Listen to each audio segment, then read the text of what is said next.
Speaking of which, parents and teachers are raising concerns about senior school readiness, pointing to inadequate infrastructure and confusion over the new learning pathways.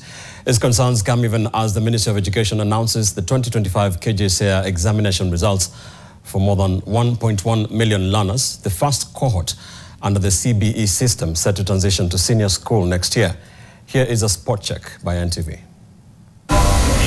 The release of KJSEA results marks a critical turning point for the transition, with learners set to join one of three pathways. But in the schools we visited, excitement was replaced with concern.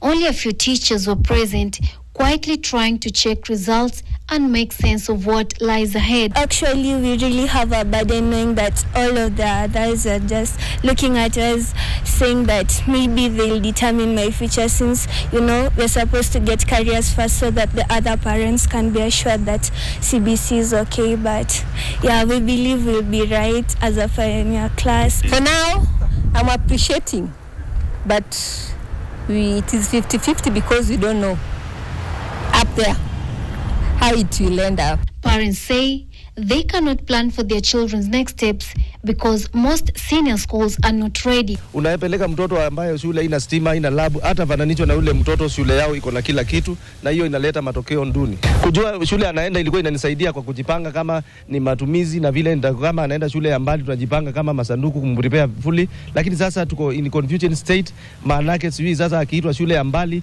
nitajipanga aje. Another parent says the transition feels rushed. I feel they are not ready because the population that is moving to another level is too much, and the classes are not able to fit in that shoe. Education stakeholders warn that without urgent investment, the senior school rollout may face significant setbacks. When we talk about the STEM, which is the science subjects, most of the schools, they lack the facilities, they lack the laboratories, they lack the computers, and that is a big challenge. Walimu wetu pia hawajaangaziwa vyema kisaikolojia ili kujua namna ambavyo watakumbana na hawa watoto katika shule za upili. While many public schools lack the necessary infrastructure, private schools are fully prepared for the transition. However, some principals say they are doing what they can, but admit the system remains costly and resource intensive. It's an expensive system,